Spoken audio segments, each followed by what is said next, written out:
صباح الخير، صباح الورد. النهارده هيبقى يوم مختلف معانا تمام. هنعمل البرجر البيتي بشكل صحي، وكمان هنعمل جريك سالاد، وهنعمل للناس اللي عندها كريفنج عالي للسكريات هنعمل لها حلوى طعمها جميل بالتمر. تخيلوا بقى فوائد التمر عامله ازاي. معاكم دكتور ليلي عبد الله، اخصائيه تغذيه علاجيه. يلا بينا. النهارده هنبتدي ببرجر بيتي. دايما اقول للناس اللي حواليا، اقول لهم لما نيجي نعمل برجر لازم يكون مختلف. اولا لازم يكون قليل الدسم، ما يكونش الدسم فيه كتير، وكمان احنا بنعمل البهارات دي بنفسنا. يلا بينا نشوف المقادير. احنا جايبين لحمه، اوكي، لحمه مفرومه. طبعا المقادير اهي ظهرت معانا على الهوا. هناخد طبعا اللحمه بتاعتنا اهي، وهنعمل احنا عاملين بقى ايه يعني البهارات بتاعتنا. المقادير بتاعتنا احنا عاملينها ايه؟ عاملين ملح، فلفل، بابريكا، توم باودر، بصل باودر، وكمان حاطين هيل او حبهان مطحون مع قرفه، وطبعا شويه زعتر. دي كلها انا عملت لها ميكسنج وحطيتها على البرجر. طبعا البرجر اللي احنا بنجيبه من بره كتير بيبقى فيه زي صويا صوص، وبيبقى او فول الصويا، وبيبقى فيه حاجات كده ودهون فما بيبقاش احسن حاجه ان انا اكل البرجر من بره. فانا شخصيا بحب اعمله دايما في البيت، وانا بقى اظبط اللحمه بتاعتي واظبط البهارات واعمل كل حاجه زي ما الكتاب بيقول، وفي نفس الوقت كمان تبقى صحيه. احنا اهو دلوقتي هنقعد بقى ايه نمكسنج اللحمه اهو. هنعمل ميكسنج للحمه مع ايه؟ مع البهارات. طبعا عايزين البهارات ما تظهرش تماما معانا خالص، يعني البهارات نضيع شكلها، ما يبقاش اي حاجه فيها ظاهره خالص. ناس كتير بقى تقول لك ايه، طب بس انا بس عشان اخليه زي بره ماسك نفسه اجيب ايه ولا احط ايه ولا. فانا دايما بستخدم البرجر بريس اهو. طيب احنا دلوقتي عملناه. طبعا احنا عشان زي ما حضراتكم عارفين ان احنا على الهوا مش هعرف احطه في التلاجة، بس الطبيعي ان البرجر طبعا ايه بيتحط شويه في التلاجة، وممكن كمان نحطه معانا في الفريزر. هنجيب البرجر اهو زي ما حضراتكم شايفين اهو، وابتدي احطه. طبعا بقى بنجيب اكياس تلاجة، وبنجيب طبعا كميه كيلو لحمه مثلا ولا حاجه لو احنا ايه هناكل عيله اهو زي ما حضراتكم شايفين اهو. ادوس عليه كده جامد. طبعا احنا ما عنديش برجر بريس، مش هاكل برجر، لا هاكل برجر عادي. هعمل ايه؟ هروح جايبه كوبايه، حاطه اللحمه عندي على الكاتنج بورد، واقوم جايبه كوبايه واقطع بيها او بوله يعني يكون السيركل بتاعتها واسعه شويه. هنا احنا مشغلين النار سخن اهو. قبليها طبعا انا بحب اعمل حركه لطيفه جدا جدا.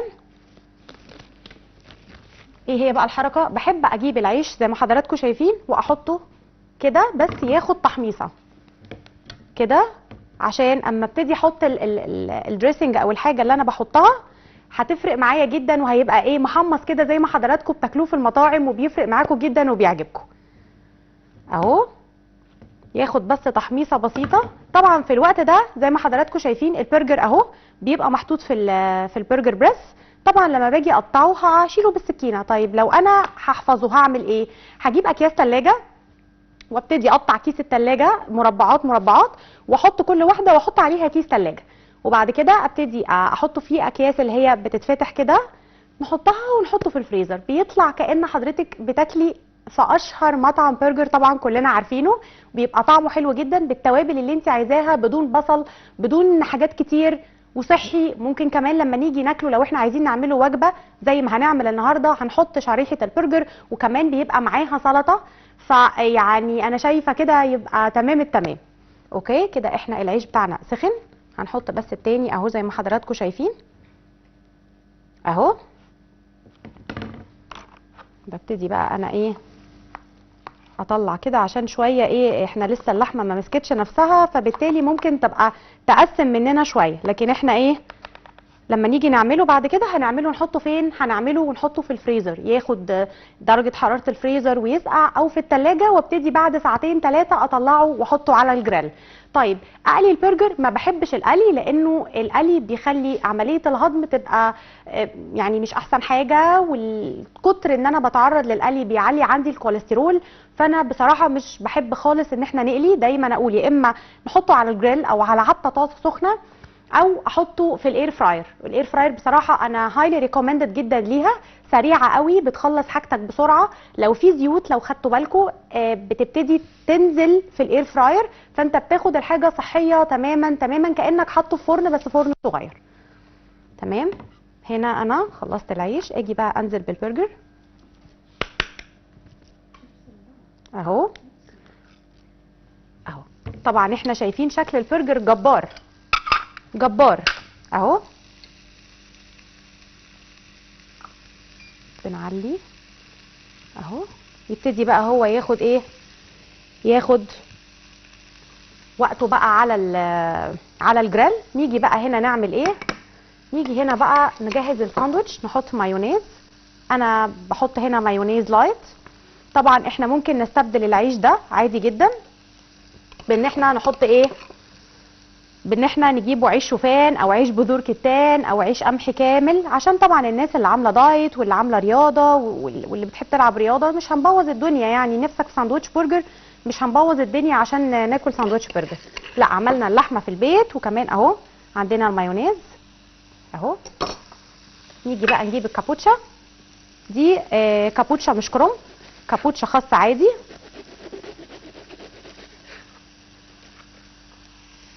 ممكن نعمل عليه شريحه بيض اومليت، ممكن نحط عليه جبنه لايت اللي هي التشيدر اللايت. وعايزه اقول لكم حاجه، كل ما الجبنه لونها اصفر يغمق قوي كل ما الدهون فيها عليت، كل ما الجبنه بقى لونها فاتح زي القريش، زي الفته اللي هي اللي لونها ابيض، زي التشيدر اللي لونها اصفر فاتح، كل ما الدهون فيها قلت. فبيفرق معايا جدا ان انا اكل الجبنه لونها فاتح. ممكن احط شريحه بسطرمه، ممكن احط شريحه تركي، يعني عندي حاجات كتير ممكن احطها في ساندوتش البرجر وبرده تكون صحيه، واغير من لونه واغير من طعمه اهو. ممكن نزود خيار مخلل لو احنا عايزين نعمله زي احد المطاعم الشهيره اللي كلنا بنروح ندفع فيها فلوس كتير قوي. هنا انا هقطع تشيري توميتو اهي، وزي ما قلنا ممكن نعمله في التوست عادي، توست اسمر، توست قمح كامل اهو. شيري توميتو زي ما حضراتكم شايفين معانا. اساسا شكل الالوان اللي في الساندوتش جبار، يعني شكل الساندوتش ما احنا عاملينه كده جبار، الوانه فظيعه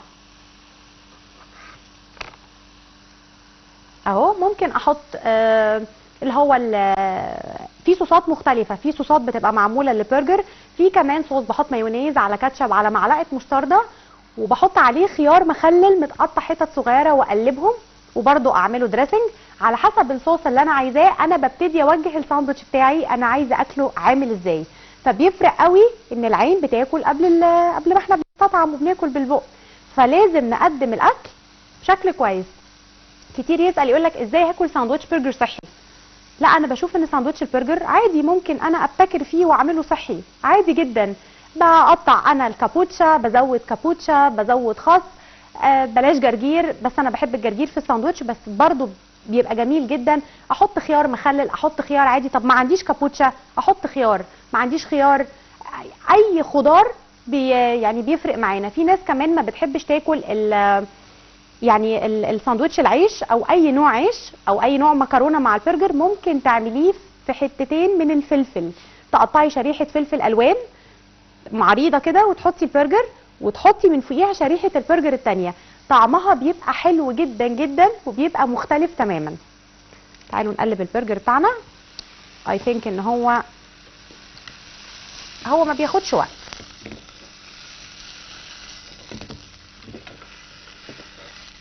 اهو، وخد وش كمان وبقى جبار جبار. طبعا اللحمه زي ما احنا عارفين احنا ممكن نعملها ميديوم او ويل دون، او بنعملها رير على حسب كل واحد ما بيحب طريقه اللحمه تتقدم له ازاي. في ناس تحبها مستويه قوي قوي، في ناس تحبها لا فيها حته عضه كده صغننه، في ناس بتحبها بس يا دوبك بتشم النار. بس الفراخ احنا ما ينفعش نعمل معاها كده، اللحمه بس اللي ممكن احنا نقدر نتحكم في طريقه سواها. فاحنا دلوقتي اهو سخنا طاسه، ما نقليش بقى خالص، يعني احنا مش هنقلي البرجر، احنا اهو بنسخن زي ما انتم شايفين على النار، واهم حاجه ما يتلسعش مننا. عملنا نقول تاني مقادير البرجر. عملنا جبنا الكايزر، حطينا عليه مايونيز، حطينا كابوتشا، قطعنا طماطم، كمان حطينا البرجر على البوت بتاعتنا. طب ايه الوضع عملناه ازاي؟ جبنا لحمه قليله الدسم، مش دسم كتير، وكمان حطينا عليها بهارات. ايه البهارات اللي انا عامله لها ميكسنج؟ اللي هي دي.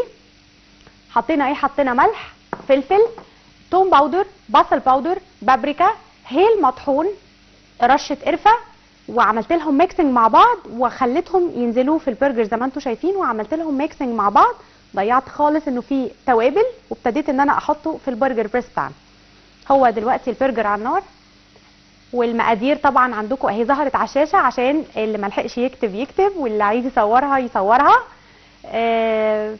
زي ما احنا شايفين كده، مشبع قوي وطعمه جميل جدا. جربوا بس تعملوا الوصفه دي في البرجر بدون اي فول صويا، بدون اي زيادات وبصل، وبدون اي حاجه خالص، هتفرق جدا معاه جدا.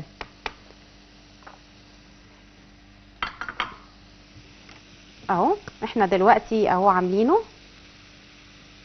حتى بصوا انتوا لو بصيتوا عندنا في الطاسه بتاعتنا مش هتلاقوا اطلاقا اي دهون نازله، ولا زيت، ولا تحسوه في نسبه دهون، ولا في حاجه نازله منه. بالعكس، اللحمه احنا جايبينها عادي، جايبين التوابل بتاعت البرجر عادي، فمش هتلاقي نسبه دهون، فهيبقى الهضم بتاعه لطيف جدا. اكلت لحمه مفرومه برده فيها نسبه يعني دهن او دسم، بس بشكل صحي قدرت انا اسيطر عليه، وقدرت اسيطر على الاكله بتاعتي، وكمان كلت البرجر اللي نفسي فيه. فاحنا ممكن نعمل ايه في يوم لو حد قال لنا تعالوا ناكل برجر بره، احنا بقى نتشبث براينا ونقول لا، احنا اللي هنعمل البرجر وندوقكم البرجر الصحي. احنا لازم نغير مفهوم حياتنا واللايف ستايل بتاعنا لسبب بسيط قوي. مش كل اكل غلط بنروح له هو الاكل اللي احنا لازم نمشي عليه طول الحياه. نمشي بقاعده 80/20. ايه هي 80/20؟ امشي 80% صح و20% لخبط، بس مش طول الوقت انا بلخبط، مش طول الوقت انا ماشي غلط. في وقت ببقى عايزه اكل حاجه فيها سكر ادوق، مش لازم اقوم بالبورشن كامل. يعني ابتدي ادور على حاجه صح اعملها انا. يعني عايزه اكل برجر، ادور اعمل برجر صحي. عايزه اكل بيكاتا فراخ، ادور انا على بيكاتا فراخ صحيه. ادخل السلطه في يومي. الالياف بتفرق جدا في الشبع، يعني لما اكل الياف كتير بتفرق جدا في الشبع. ازود بروتين، لانه لما بزود بروتين في اكلي الحرق بيعلى، فعضلاتي بتزيد، فالدهون بتقل. هي كده، هي معادله. لما باكل بروتين كويس ببتدي احرق كويس، طبعا على حسب احتياج جسمي، بحرق كويس جدا، الدهون عندي بتقل، فالعضلات بتزيد. فنحاول قدر المستطاع ان احنا ندخل في يومنا بروتين كويس في كل وجبه، سواء بروتين حيواني او بروتين نباتي، ومعاه الياف. وان انا لو عايز اكل نشويات، معانا ان انا اكل نشويات عادي جدا جدا، بس اخليها نشويات معقده. معقده يعني ايه؟ يعني صعبه الهضم، مش النشويات البسيطه اللي بتعلي لي الانسولين في الجسم. احنا خلاص تقريبا قربنا نخلص البرجر اهو. ابص عليه بصه كمان اهو اهو. ايوه، اخر حاجه معانا بس ياخد وش كمان اهو.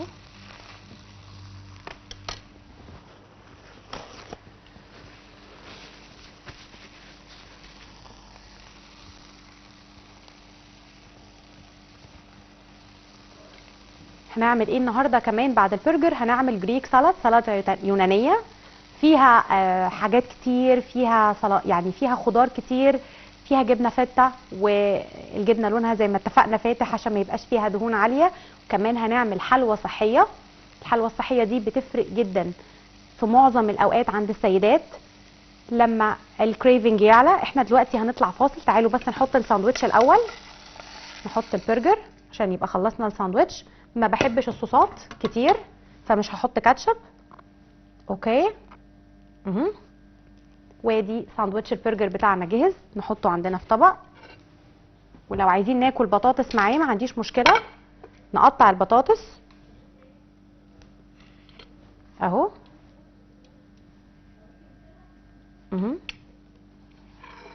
ده اول ساندوتش معانا البرجر. هنطلع فاصل دلوقتي ونيجي نكمل الجريك سالاد. فاصل ونواصل.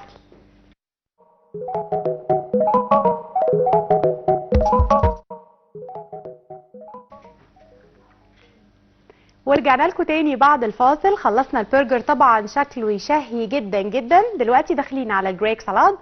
جريك سالاد مليانه بكل انواع الخضروات اللي ربنا خلقها جميله في الدنيا. طبق اساسا يسر العين من جمال الوانه. يلا نبتدي فيها. دايما انا بنصح مرضى مقاومه الانسولين. طب عايزه اسال سؤال، احنا ليه دايما عندنا مرضى مقاومه الانسولين؟ طبعا المقادير دلوقتي هتظهر معانا على الشاشه. احنا ليه دايما بنهتم قوي بحته الانسولين ريزيستنس او مرضى مقاومه الانسولين؟ ده تنبيه بيقول لي خلي بالك انت هتبقي بري دايابيتك او داخله على مرض سكر. فبالتالي لما بيجي حد تعبان او يجي يشتكي نقول له ايه، تعالى نحلل هوما اي ار او مقاومه انسولين. منها بنعرف احنا داخلين على مرض سكر ولا لا. فبالتالي بنبتدي نظبط اكلنا. دايما بنصح مريض مقاومه الانسولين ان هو يتجه للسلطه. حط عليها بروتين، حط عليها كل اللي انت عايزه، بس كل سلطه كويس وصوم عدد ساعات كويسه. بيفرق جدا جدا معاك، بيفرق جدا في الحرق. يعني في خلال 3 شهور تقريبا من اتباع كام تب غذائيه بتلاقي مقاومه الانسولين راحت خالص. فبالتالي ما بنبقاش عرضه ان احنا لا قدر الله نصاب بمرض السكر. دلوقتي احنا جبنا اهو زي ما حضراتكم شايفين اهو الخس. انا ما بجيبش كابوتشا كروم، بجيبها كابوتشا خس. اولا مليان ميه بيفرق جدا. احنا طبعا زي ما حضراتكم عارفين احنا داخلين على صيف، والصيف طبعا جميل في الحر جدا جدا وفي الفرهده. فاحنا بقى نعمل ايه؟ نتوجه كل اتجاهنا وكل شغلنا ان احنا نتوجه على ايه؟ اهو الكابوتشا عندنا زي ما حضراتكم شفتوا. نتوجه لايه؟ لان احنا نجيب حاجات زي الخيار زي الخس زي الكلام ده كله. نيجي نجيب الخيار. طبعا عايزين تحطوا فلفل الوان حطوا اللي حضراتكم عايزين تحطوه في السلطه الجريك. اي حاجه في البيت حطوها، بقدونس، خيار، فلفل الوان، بصل، اي حاجه احنا عايزينها نبتدي ايه نحطها في السلطه بتاعتنا. طبعا عايزه اقول على حاجه، في ناس بتخاف تاكل بصل. احنا لما ناكل بصل دايما على طول ما نستناش ساعه كده ناخد وندي، لا على طول نخش نغسل سناننا. مش هيمسك في سناننا، يعني مش هيلزق ريحه البصل في الاسنان. او احنا بنتكسف مثلا ايه ناكل بصل واحنا نازلين رايحين شغل. البصل مهم جدا والبصل ليه فوائد كتير، بس على طول نخش نغسل اسناننا بمعجون سنان قوي جدا. وبعد كده نعمل ايه؟ نتجه ان احنا ناكل لبانه ترايدنت، نشرب شاي بالنعناع. وخلوا بالمناسبه الشاي بعد الاكل ب2 عشان ما يكسرش الحديد. نجيب تشيري توماتو اهي نقطعها كده نصاص صغيره. بصوا والنبي جمال الطبق عامل ازاي. في حلويات وفي حاجات حلوه كده. بصوا الطبق ده احنا بنقوم نعمله في البيت جبار. احنا بقى نيجي ناكله بره ندفع ايه؟ ندفع حاجات السنين. طب ما احنا نعمله في البيت. عندنا طرق كتير قوي قوي نقدر ان احنا ايه، نقدر ان احنا ندلع الدنيا بيها وناكل في البيت اكل صحي وتبقى الحياه زي الفل. اهو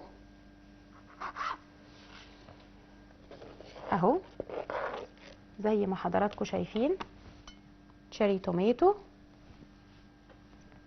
تمام. عايزين طبعا طماطم عاديه، مش هتقول لا يعني مش شيري توماتو يا لا عادي، بس انا بحبها عشان بتبقى صغيره فبتتاكل ايه، بتتاكل معانا على طول. طبعا عايزين نحط بصل نحط، مفيش مشكله اهي، مفيش مشكله خالص لو عايزين نحط بصل اهو. انا مش هاخد بصل كتير، انا هاخد بس شريحه بسيطه اهو. هفكها كده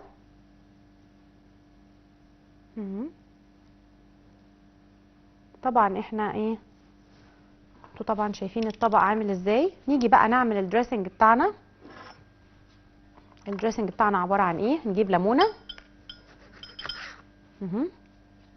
نطلع البذر منها. تمام. في اجمل من كده طبق يا جماعه؟ مفيش. مفيش. طبعا المقادير سهله، ظهرت كانت عندنا على الشاشه وهتظهر تاني دلوقتي المقادير بتاعتنا اهو. نعمل الدريسنج بتاعنا الليمون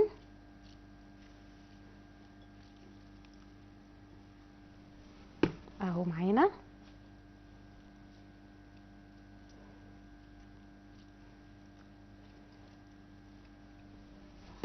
ليمون، بعدين ملح، فلفل، نقطة زيت زيتون اهو، ملح وفلفل،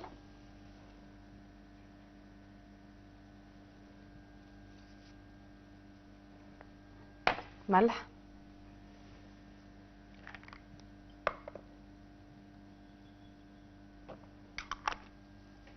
زعتر. في زعتر عادي مجفف وفي كمان بيبقى زعتر فلسطيني. انا جايباه زعتر، يعني هو زعتر فلسطيني فبيبقى طعمه جميل قوي. حاضر حاضر حاضر عينيا. هنتكلم دلوقتي عن فوائد السلطه دلوقتي بقى ايه. حاضر مدام منى معانا. حاضر. هنتكلم عن فوائد السلطه. السلطه بقى مشبعه لأبعد الحدود. يعني اللي ما بياكلش سلطه خلي بالكم ما بيشبعش. اللي ما بياكلش سلطه ما بيشبعش. ممكن اعمل ايه؟ ممكن احط خل بلسمي عادي جدا على السلطه بتاعتي. احط خل بلسمي على السلطه. ممكن كمان احط صويا صوص، يعني رشه كده تغمق لي لو انا عايزه الدنيا تغمق معايا اهو. الزعتر زي ما حضراتكم شايفين. وطبعا بقى اخر حاجه بزوق بيها بحط ايه؟ كام واحده ايه من الزيتون. عايزين نحطه زيتون اخضر نحطه، عايزين نحطه زيتون اسود نحطه، زي ما احنا عايزين نحط. اخر بقى حاجه ببتدي اقطع الجبنه الفته. حضرتك طبعا شايف معايا وحضرتك شايفه معايا احنا ايه الدنيا عامله ازاي اهو. في ناس طبعا بتحط اللي هي جبن الماعز، ودي طعمها خطير. هي غاليه شويه بس طعمها خطير. في ناس بتحط البارميجان، بتجيبها يعني ما بتخليهاش مفتفته زي ما بيقولوا كده او متقطعه حتت، بتبقى البارميجان شبه دي كده اهي. زي ما حضراتكم شايفين معايا الجبنه الفته اهي. ايه بقى اجمل من كده؟ جبنه الماعز لا جبنه الماعز مش اللبنه. جبنه الماعز ممكن برضو نحط لبنه عادي. جبنه الماعز بتبقى شبه دي بالظبط، بس بتبقى يعني طعمها خطير. اسمها جوت تشيز. طعمها حلو قوي. هنلاقيها في السوبر ماركتس الكبيره، بتتباع في السوبر ماركتس الكبيره. بتتحط بتبقى نازله مع الجريك سالاد، وبتبقى انت ممكن تزوديها على سلطه الجرجير اللي هي بتبقى الروكا. اللي انت عايزه تزوديه عادي. وانت مثلا بتعملي الاكل انت بقى اللي بتظبطي الدنيا، فعايزه تزودي يعني الجبنه اللي انت عايزه تحطيها حطيها. انا بفضل جوت تشيز. بحب الجبنه الفته كمان ممتازه جدا في السلطه. بتتهضم كمان مع السلطه بيبقى طعمها لطيف. اهم حاجه ان انا الجبنه ما اجيبهاش فيها ملح كتير، لانه الملح الكبير زي ما احنا زي ما احنا عارفين بيعمل ووتر ريتنشن او احتباس ميه في الجسم. فقدر المستطاع اقلل من كم الملح في جسمي. فانا عملت النهارده ايه؟ عملنا برجر. البرجر زي ما اتفقنا عملناه، حطينا البرجر بلحمه قليله الدهن، وحطينا على اللحمه بهارات احنا اللي عاملينها، ما جبناش بهارات من بره. كمان عملنا سلطه يوناني او جريك سالاد زي ما حضراتكم شايفين اهو. جريك سالاد. ايه اجمل من كده طبق؟ مفيش. عايزين بقى احنا نزود شويه يعني نعناع عليها. يا سلام، نعناع فريش اهو اهو. نعناع جميل دلوقتي والموسم بتاعه هو والفراوله وورق العنب. فعندنا كتير حاجات خضراء ورقيه. فاحنا عملنا الجريك سالاد زي ما حضراتكم شايفين. طبعا عملنا الجريك سالاد بايه؟ عملناها بزيتون، خس، خيار، تشيري توماتو، حطينا نعناع، حطينا ممكن نحط فلفل الوان. انا ما حطيتش بس ممكن نحط. الدريسنج بقى اللي انت عايزه حط براحتك دريسنج زي ما تحب. بس طبعا مش عايزين نزود في الصوصات. في ناس تقول لك ايه انا هحط مستردة ومش عارفه احط ايه واحط ايه. الصوصات برده خلي بالكم بيبقى فيها نسبه سكر، فهتلاقي وزنك ثبت او تخنت. فانا مش بحب ان احنا نحط صوصات كتير. عملنا دريسنج بسيط قوي، زيت زيتون عايزين نحط خل بلسمك، اوكي. مش عايزين نحط ليمون، نحط ليمون ومعلقه خل بلسمك، اوكي. طب ما فيش ليمون، معلقه خل ابيض عادي، بس ان انا اطعم الدريسنج بتاعي. احط ملح، فلفل، كمون، ممكن احط زعتر. عندي حاجات كتير ممكن احطها في الدريسنج بتاع السلطه عشان ما ازهقش. يعني زي ما احنا اتفقنا، احنا مش بنهلك نفسنا في الدايت. الدايت ما هواش ان انا امشي على نظام صحي 24 hours. قلنا هنعمل قاعده 80-20. لو نفسي في حاجه اكلها، بلاش اخد بورشن كبير او بورشن زياده قوي في اكلي، لانه مش هيبقى احسن حاجه. دايما اتعود على الشير. دايما اقول الناس اللي بحبهم، اقول لهم حاولوا ان انتوا تعملوا شير. شير يعني ايه؟ يعني ان انا مثلا قاعد مع حد بحبه، او صاحبتي او والدتي او جوزي، اقسم معاه الطبق، ما نطش معاه في، ما اخدش انا حاجه لوحدي اكلها اقوم بيها، لا، اخد مع اللي جنبي. هاخد مثلا نص ساندوتش، هاخد مثلا معلقتين من السلطه، هاخد، اعمل شير. فاديني دقت، وكمان البورشن بتاعي ما خدتوش كامل، كلت الحاجه الهيلثي، قدرت انا ان انا اكل حاجه هيلثي وفرقت معايا قوي قوي. فالحاجات دي بتفرق معايا جدا. صحتي مهمه، اللي بزرعه النهارده بحصده بكره. زي ما حضراتكم شايفين اهو الجريك سالاد، وكمان عملنا، معلش قاعده للطماطميه دي، وكمان عملنا البرجر بشكل صحي، حطينا مايونيز لايت. عملنا البرجر زي ما اتفقنا. ساندوتش البرجر ممكن نخلي العيش عيش قمح كامل، او عيش شعير، او عيش شوفان، او اي عيش انتوا تحبوه. حطينا مايونيز لايت، حطينا كابوتشا، ممكن احط خيار مخلل، قطعت شيري توماتو، ممكن نحط طبعا طماطم عاديه، ممكن نحط بصل، خيار مخلل زي ما اتفقنا. طب ما فيش طماطم او ما فيش كابوتشا، ممكن عادي احط خيار، اقطع خيار شرايح. وبعد كده عملت البرجر، عملناه احنا بلحمه زي ما اتفقنا قليله الدهن. كمان حطيت البهارات اللي قلت عليها كلها، انا اللي عاملاها، عملت لها ميكسنج وحطيتها وعجنتها وحطيتها في البرجر بريس، وحطيته على، بدون زيوت بدون اي حاجه، حطيته على النار، خد وش يمين خد وش شمال، عادي جدا، سهل قوي. بعد كده حطيته في الساندوتش وقدمه اهو. نيجي بقى للجريك سالاد، حطينا الخس، حطينا بعد الخس الخيار، حطينا بصل، تشيري توماتو، طماطم عاديه عندنا اوكي، مش عندنا نحط تشيري توماتو، اي حاجه متوفره، فلفل الوان، عايزه احط بقدونس احط. وفي الاخر حطيت فته او اي جبنه لايت او جبنه قريش، يا سلام، ممتازه ممتازه جدا جدا. عملت انا الدريسنج، كل حاجه انا اقدر اسيطر عليها عشان اعرف اكل طبق انا نفسي فيه وصحي. بعد الفاصل هنعمل حلوى حلوه جدا للسيدات اللي بيبقى عندها كريفنج عالي في وقت ما في الشهر، بيبقوا دايما عندهم مشكله ان هم عايزين ياكلوا الشوكليت، عايزين ياكلوا حاجه مسكره بسرعه. احنا حلينا المشكله دي، وهنعمل حلوى طعمها جميل قوي قوي. بعد الفاصل، فاصل ونواصل.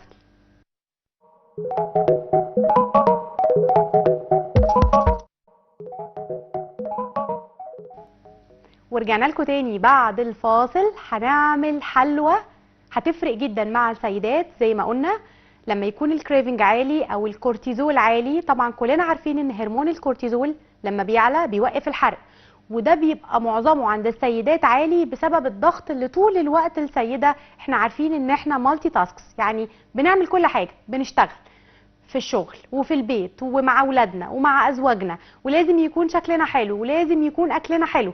فاحنا اوريدي طول اليوم، وبالذات القعده او الاكسبوجر العالي مع اولادنا بيخلي طول الوقت هرمون الكورتيزول عالي. فلما الكورتيزول بيعلى طول الوقت ببقى عايزه اكل سكريات، فافتح التلاجة اي حاجه قدامي شوكليت، عايزه اكل اي حاجه باكلها. فده عايزه اقول لكم حاجه مش حلوه خالص، وبتعلي الوزن بسرعه، بتثبت وزني، ببقى قاعده طول الوقت مش عارفه انا عايزه ايه. فتعالوا بقى دلوقتي نعمل ايه؟ نعمل حلوى التمر الصحيه. هتلاقوا دلوقتي المقادير ظهرت معانا على الشاشه. هنجيب التمر، تمام، هنفضيه من النواه بتاعته. طبعا بقى فوائد التمر، طبعا يعني الرسول صلى الله عليه وسلم وصى بالتمر ان احنا نفطر على التمر، يعني بيدي جسمنا كل اللي احنا محتاجينه وبيفرق معانا قوي زي ما حضراتكم شايفين اهو. بنبتدي ان احنا نعمل التمر، بنشيله من النواه بتاعته. اي وقت بقى عايزه انزل الجيم، طبعا قبل الجيم ببقى محتاجه ان انا اخد طاقه، باخد انرجي كتير يعني عشان اقدر العب. اللي بيلعب هيت كارديو، معانا المقادير اهي ظهرت معانا على الشاشه. اللي بيلعب بقى هيت كارديو، اللي بيلعب كارديو، اللي بيلعب اي حاجه فيها هيشيل حديد، هيعمل اي حاجه، بيبقى محتاج طول الوقت ان هو ياكل حاجات صحيه وكمان ياخد حاجات فيها انرجي عشان يقدر يكمل تمرينه. اللي بيبقى عايز يعمل بادي بيلدينج، يعمل عضلات، العضلات دي مش بتيجي بالساهل طبعا. اثناء التمرين بيكونوا تعبوا جدا جدا، فبالتالي احنا دايما بنوصي انه لازم ندخل في يومنا بلح قبل التمرين بشويه. ادينا اهو قطعنا التمر زي ما حضراتكم شايفين. هحط هيل حبهان، ممكن نحطه عادي صحيح وممكن نحطه مطحون، وهحط فصين مستكه. هحط معلقتين من الكاكاو، كاكاو خام مش بسكر اهو، كاكاو خام مش بسكر خالص. تمام. هنعمل بقى ميكسنج لكل الكلام ده. حطينا قرفه اهو،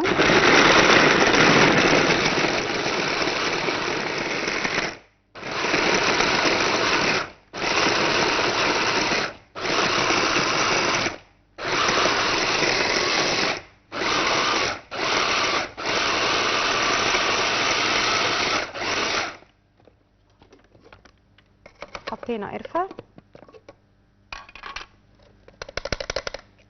عملنا له ميكسنج.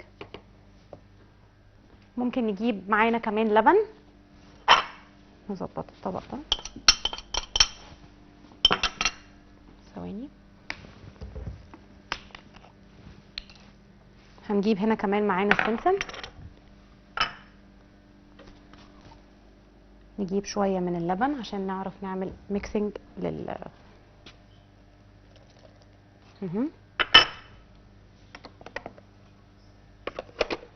اهو.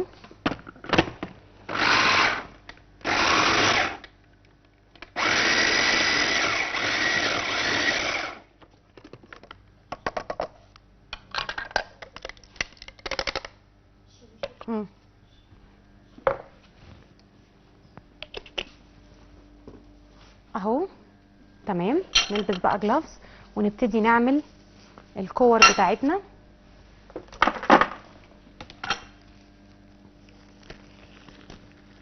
خلصنا بقى، خلصنا التمر بتاعنا اهو زي ما حضراتكم شايفين.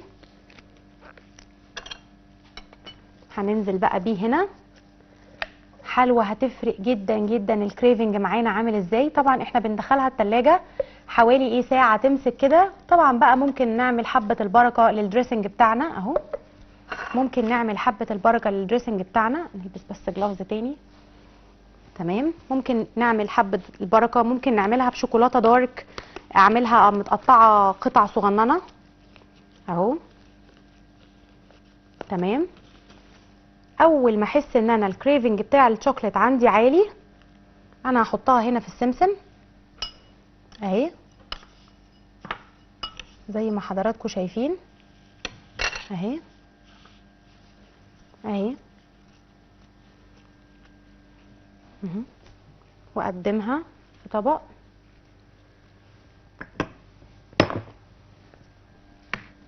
اهي. معلش هنظبط الطبق بعد ما نخلص. باخد منها كوره او كورتين بالكتير، ما بزودش.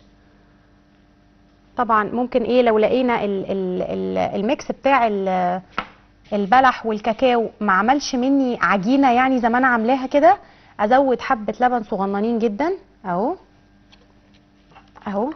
اخد اخر بول معانا. عايزه بقى احطها في حبه بركه، عايزه احطها في ريرو روشيه اللي هي الشوكولاته يعني اللي بتبقى متقطع فيها قطع بندق، عايزه اعملها بس مهم تكون صحيه. انا اعمل الشوكولاته في البيت اهي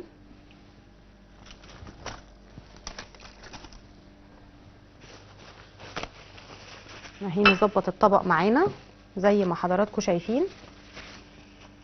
طبعا طبيعي اي ست بيت وهي بتعمل الاكل تلاقي الدنيا عندها مش احسن حاجه، فبتظبط بالمناديل. تمام اهي. دي بقى ممكن اخدها مع كوبايه قهوه، نشيل بس حوالينا. ممكن اعملها مع كوبايه قهوه، مع ممكن النسكافيه بلاك مثلا او نسكافيه باللبن. هتظبط عندي الكريفنج بتاع السكريات جدا جدا. بعملها ممكن بقى بحبة البركة، ممكن اعملها بسمسم، ممكن اعملها بشوكولاتة دارك، اسيحها خالص واحطها وبعدين الفها تاني وادخلها الفريزر. طبعا لما بتخش الفريزر بتفرق جدا. ممكن احطها في جوز الهند، ممكن كمان احطها اهي زي ما حضراتكم شايفين، احطها في زبيب. كل اللي انا قادره اعمله عادي في البول دي، قبل ما يجي عليا وقت ان انا متوتره او طول الوقت احطها اعملها واخليها موجوده عندي في التلاجة زي ما حضراتكم شايفين. اول ما احس ان انا الدنيا معايا مش متظبطه او الكورتيزول عندي عالي او الهرمون الكورتيزول عندي عالي، اخد واحده مع فنجان قهوه. طبعا في حاجه مهمه جدا حابه ان انا اوضحها لكم، هو سؤال جاي لي دلوقتي، امتى اشرب القهوه؟ انا دايما بفضل او دايما اقول بلاش نشرب قهوه على الريق. اولا عشان حمض المعده، الاتش سي ال، بيحصل لي تقرحات، بتحصل لي مشاكل كبيره جدا جدا طول ما انا بشرب القهوه على الريق. طب اشرب القهوه امتى؟ عندي اوقات كتير اشرب فيها القهوه. امتى اشرب القهوه؟ بعد الفطار بساعتين. ليه بعد الفطار بساعتين؟ لانه اي كافيين، شاي، قهوه، نسكافيه، اي حاجه فيها كافيين للاسف الشديد بتعلي عندي هرمون الكورتيزول وبتخزن لي دهون. وكمان ده لو على الريق، وكمان لو انا عايزه اخد القهوه اخدها بعد ساعتين عشان الحديد في جسمي ما يتكسرش، خصوصا للسيدات، لانه احنا اوريدي عندنا وقت من اوقات السايكل بتاعتنا بنفقد فيها دم كتير، فمبقاش كمان بكسر الحديد، وممكن يكون عندي هيموجلوبين قليل، فلاقي الدنيا عندي مش احسن حاجه. فدايما افضل ان احنا ناخد القهوه او النسكافيه او الشاي او اي، حتى الشاي الاخضر هو صحي جدا. اي حاجه فيها كافيين يا ريت اخدها بعد الفطار بساعتين او بعد الغداء بساعتين. طيب القهوه ما افضلش ان هي تتشرب بعد الساعه 6 المغرب، عشان الجهاز العصبي طول الوقت هبقى وانا نايمه الجهاز العصبي ودماغي دايما طول الوقت شغاله. طيب اعمل ايه؟ افطر الصبح كويس جدا، وبعد الفطار ساعتين بالظبط ابتدي اخد القهوه بتاعتي. طبعا بحتاج اشرب ميه لان القهوه بتخلي عندي اضرار للبول وبتخلي الجسم يجف. فدايما حتى هتلاقوا في اي كافيه او في اي فيلم من الافلام القديمه محطوط التري بتاعت الصينيه ومعاها كوبايه قهوه وكوبايه ميه. لازم اشرب كوبايه ميه كبيره بعد القهوه، بتفرق جدا معايا. بيفرق قوي حته ان انا ما اشربش القهوه على الريق عشان ما احبسش الدهون في جسمي. في ناس تبقى ماشيه على حميه غذائيه او دايت وبتلاقي وزنها ثابت، يا ترى انا وزني ليه ثابت؟ ليه مش بنزل في الوزن؟ عشان بتاخدي قهوه على الريق وانتي مش واخده بالك. انتي عندك هرمون كورتيزول عالي مع قهوه على الريق، خاصه ان اسناننا بتصفر، تعمل ترسبات في الاسنان على الريق، مش احسن حاجه.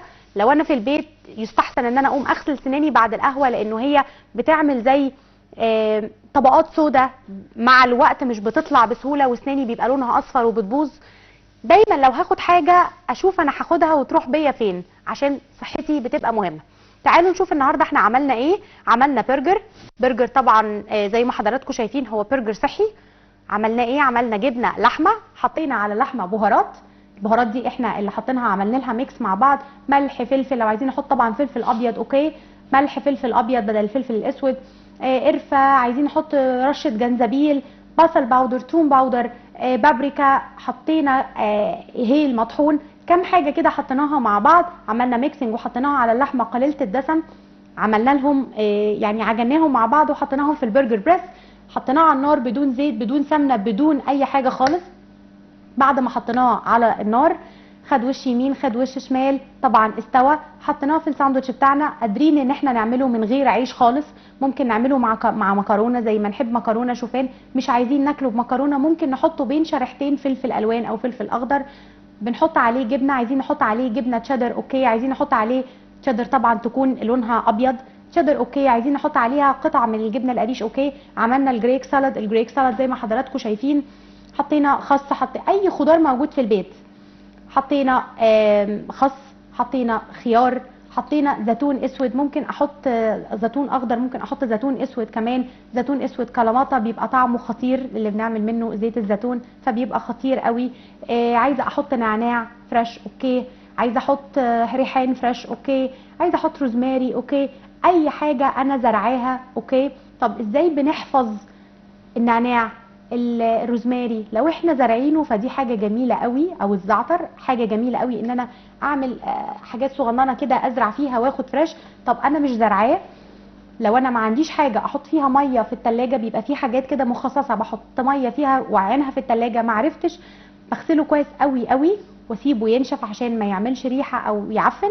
سيبه ينشف خالص واجيب مناديل مطبخ زي دي كده بالظبط، احط النعناع او الريحان او ايا كان ايه، احطه والفه في التاشوز دي، واحطه في علبه، احطه في الدرج اللي تحت التلاجة. دايما بيكون درجه حرارته البروده فيه عاليه فبيفرق معايا قوي. عايزه اقول لكم انه يعني طريقه حفظ الحاجات اللي هي الورقيات دي بتفرق قوي، بتنقذني وقت ما اكون عايزه اكل سلطه او زهقانه من الاكل، مش طول الوقت باكل مسبك. لو لا قدر الله احنا مرضى مقاومه انسولين او داخلين بري دايابيتك او مرضى سكر، دايما ارشح انه احنا ناكل سلطات فيها بروتين. يعني مثلا سلطه، وده احنا هنعمله ان شاء الله الفترات الجايه، سلطه مثلا كفته بالكريز بصوص الالابيستو. بنعمل كذا حاجه بندخل فيها عشان ما تبقاش السلطه اللي هي السلطه الخضراء اللي احنا زهقانين منها. فبظبط حته ان انا اكل سلطه. بعمل سيزر سالاد هنعملها برده ان شاء الله، او عملناها في حلقات. الحلقه اللي فاتت عملنا سيزر سالاد. بقدر ادخل البروتين معايا في السلطات بتاعتي الخضراء. ممكن ازود جبن زي ما انا حابه، بس طبعا خلينا نقول ان الجبن تبقى لونها فاتحه، لان كل ما الجبن بيبقى لونها فاتح كل ما بتفرق معانا جدا جدا جدا. الجبنه ما بتعملش دهون، ما بتعملش كوليسترول عالي، ما بترسبش على شرايين القلب. زي ما احنا عارفين ال LDL لو عالي بتبقى فيها مشكله. ف يعني لا، بتفرق قوي ان احنا نعمل. تمام اوكي، بتفرق مثلا تمام انه احنا نعمل جريك سالاد، سيزر سالاد، سلطه فاصوليا حمراء، بتفرق قوي. نيجي بقى لاخر حاجه خالص، وهي النهارده انا بشوفها نجم اليوم، البولز اللي هي الديت بولز. طبعا هي المفروض تخش التلاجة وتسقع وتاخد وقتها وبعدين تطلع. ممكن اعمل جناش اللي انا عايزاه اعمله بالسمسم، اوكي. طبعا السمسم قوي جدا، كالسيوم عالي قوي قوي قوي، سواء البان. ممكن تبقى في اللبن الكالسيوم، عندنا الكالسيوم في حاجات كتير بس مش بس في الزبادي واللبن، ده كمان عندنا الكالسيوم عالي في السمسم. ممكن نعملها بحبة البركة، ممكن كمان نعمله بجوز هند، ممكن نحط زبيب الجناش او الكراست بتاع الديت بول اللي هي كرات التمر. بتفرق معانا جدا زي ما حضراتكم شايفين. في وقت ما لما يكون السيدات عندها الكورتيزول عالي والكريفنج عالي، بيفرق معانا قوي انه احنا ناكل حاجه مسكره، ما نروحش بقى نتجه على الشوكليتس والسكريات والسكر دايما. خليني اقول لكم على حاجه اخيره، السكر دايما بيجيب سكر، مش مرض السكر لا. يعني انا اكلت سكر احتياجي ليه مش هيقل، بالعكس ده انا هبقى ادكت جدا ان انا اكل سكر تاني. كل ما اكل سكر صحيح في شكله او في شوكليت او في كده، احتياجي للسكر هيزيد زياده. فخليني دايما ابحث عن الحلوى الصحيه زي ما احنا عملنا. ممكن نعمل ايه؟ حطينا معلقتين كاكاو خام، حطينا ايا كان اعداد التمر اللي احنا حطيناه. وبالمناسبه بلاش التمر اللي بيبقى ملزق في بعضه كده، بيبقى بيجي في باكت ملزق في بعضه، ده مليان سكر. ف زي ما حضراتكم شايفين اهو تمام. احنا ممكن ايه؟ بلاش اللي هو التمر الملزق في بعضه اللي مليان بالسكر، ده ما بيبقاش احسن حاجه. اولا هيخلي عندي الانسولين يعلى بسهوله، فبلاش منه اساسا. احنا ناخد عادي تمر عادي اللي هو الوحايد ده اللي بيبقى بنفطر عليه في رمضان، زي ما حضراتكم شايفين اهو بنفطر عليه في رمضان. اجيب التمر واقطعه من النواه بتاعته، احطه في الميكسر، احط عليه معلقتين كاكاو خام. وبعد ما احط الكاكاو الخام احط رشه قرفه، هيل، ممكن احط مستكه. طيب لقيته لسه باودر او ما عملش العجينه اللي انا عايزاها، اعمل ايه؟ احط معلقه لبن لحد ما يمسك كويس قوي. ابتدي ان انا اعمله بولز كده. طبعا لازم يخش التلاجة بعد المرحله اللي هي الاولى، وبعد كده انزل بيه تاني في السمسم او في اي شوكليت انا عايزاها دارك. عايزه اعمله بالمكسرات، اوكي. طبعا المكسرات اوميجا 3 وبتعلي ال HDL عندي اللي هي الدهون الصحيه. عايزه احطه في حبه بركه، احطه كل اللي انا عايزاه، الكراست بتاعته من بره احطه زي ما انا عايزاه. الطعم التيست اللي انا عايزه اكله بيفرق معايا قوي. زي ما قلنا ممكن ناخده مع كوبايه قهوه بس مش على الريق، افطر كويس عشان ما اقللش الفيريتين او مخزون الحديد بتاعي او الهيموجلوبين. بيفرق معايا قوي. اخده مع كوبايه قهوه مش على الريق بعد الفطار بساعتين.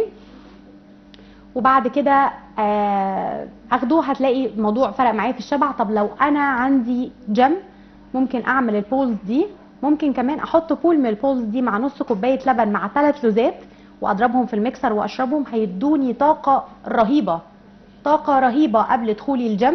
الناس اللي بتلعب اوزان او بتلعب كارديو او غيره او غيره هتفرق معايا قوي قوي قوي. يا رب يكون النهارده اطباقنا عجبتكم، يا رب تكون الوصفات عجبتكم. عايزاكم تكتبوا لنا دايما او تخشوا معانا مداخلات تقولوا لنا نفسكم في ايه هيلثي، يعني احنا ممكن نعمل اكل هيلثي عامل ازاي. اسماك، هنعمل اسماك. اتفقنا ان احنا ما نعملش البرجر مقلي، نعمله في الاير فراير. الاير فراير زي ما احنا عارفين بتنزل، لو احنا جبنا حتى برجر من بره وحطيناه في الاير فراير هنلاقي زيوت نزلت، هنلاقي زيوت نزلت معانا في الاير فراير من تحت. بلاش اقليه في زيت، قدر المستطاع اعمله على الجريل او على حتى طاسه عاديه ما فيهاش مشكله. طب اعمل البرجر ازاي اخليه سيركل كده شكلها حلو؟ ببوله عندي كبيره، بكوبايه، اعمل له شكل، بس لازم ادخله الفريزر شويه عشان يبقى ماسك نفسه. هيفرق معايا الاكل ده كويس قوي، واللي بزرعه النهارده بحصده بكره. انبسطت جدا معاكم النهارده في الحلقه، استنوني في حلقه جايه هفيدكم في حاجات كتير جدا. كان معاكم دكتور ليلي عبد الله، اخصائيه تغذيه علاجيه. مستنياكم في حلقه جايه.